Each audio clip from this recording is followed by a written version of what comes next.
Assalamualaikum warahmatullahi wabarakatuh. Jumpa lagi dengan saya Ifat Hanifah, CGP Angkatan 8, SMPN Negeri 7 Muncang, Kabupaten Lebak, Provinsi Banten.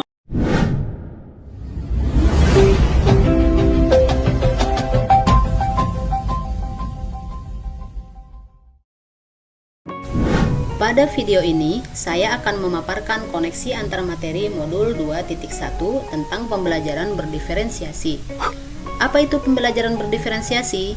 Pembelajaran berdiferensiasi adalah usaha guru dalam menyesuaikan proses pembelajaran di kelas untuk memenuhi kebutuhan belajar individu murid. Artinya, pembelajaran berdiferensiasi adalah yang mendukung semua murid di kelas kita. Apa maksudnya ya? Kita percaya bahwa setiap anak adalah unik. Mereka punya kelebihan dan kekurangannya masing-masing.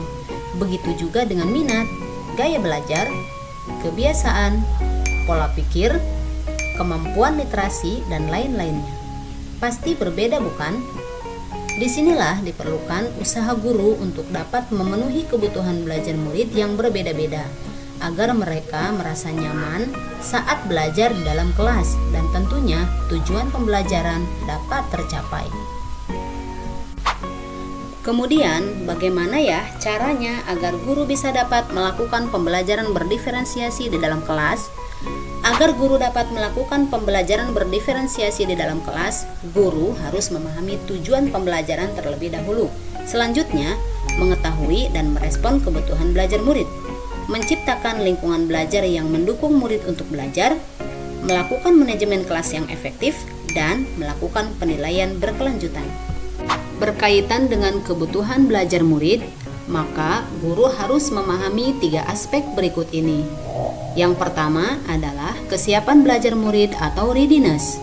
Kesiapan belajar murid, guru harus mengetahui dan menilai pengetahuan awal untuk menentukan apa yang telah murid ketahui. Yang kedua, minat murid. Minat setiap anak pasti berbeda-beda. Minat adalah salah satu motivator penting bagi murid untuk terlibat aktif dalam proses pembelajaran.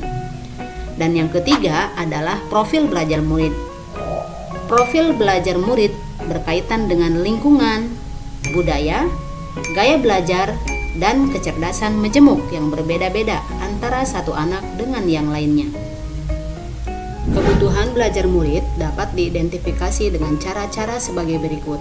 Yang pertama adalah mengamati perilaku murid, mengidentifikasi pengetahuan awal, mereview dan melakukan refleksi terhadap praktik pengajaran, berbicara dengan guru murid sebelumnya, membaca rapot murid di kelas sebelumnya, atau bisa juga menggunakan berbagai penilaian formatif dan diagnostik. Strategi untuk mendiferensiasi pembelajaran bisa dilakukan dengan 3 cara, yaitu diferensiasi konten, proses, dan produk. Guru dapat memilih salah satu atau kombinasi dari ketiganya. Diferensiasi konten berkaitan dengan apa yang kita ajarkan, seperti materi, konsep, atau keterampilan yang perlu dipelajari berdasarkan kurikulum. Mendiferensiasi konten bisa dilakukan dengan membedakan pengorganisasian atau format penyampaiannya, bukan mengubah atau menurunkan standar kurikulum. Diferensiasi proses, kegiatan yang memungkinkan murid berlatih dan memahami atau memaknai konten dengan cara membedakan proses yang harus dijalani oleh murid. Dan diferensiasi produk berupa bukti yang menunjukkan apa yang murid telah pahami dengan cara membedakan atau memodifikasi produk sebagai hasil belajar murid, hasil latihan penerapan, dan pengembangan apa yang telah dipelajari. Lalu, adakah keterkaitan antara modul pembelajaran berdiferensiasi dengan modul-modul lainnya? Jawabannya tentu saja ada.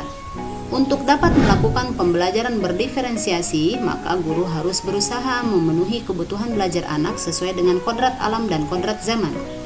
Berdasarkan filosofi Ki Hajar Dewantara, dalam melakukan pembelajaran berdiferensiasi, seorang guru penggerak harus berpihak pada murid, reflektif, mandiri, kolaboratif, dan juga inovatif. Untuk dapat menciptakan pembelajaran berdiferensiasi agar dapat memenuhi kebutuhan murid, dengan demikian seorang guru penggerak dapat mewujudkan kepemimpinan murid dengan menuntun murid merdeka belajar, Hal ini sesuai dengan nilai dan peran guru penggerak. Selanjutnya, pembelajaran berdiferensiasi pun dapat menjadi salah satu strategi untuk mewujudkan visi guru penggerak, yaitu berpihak pada murid. Dan dalam pelaksanaan pembelajaran berdiferensiasi antara guru dan murid harus ada kesepakatan kelas terlebih dahulu, agar proses pembelajaran dapat berjalan dengan baik sesuai dengan nilai-nilai budaya positif. Demikian video tugas koneksi antar materi modul 2.1. Sampai jumpa di video saya selanjutnya.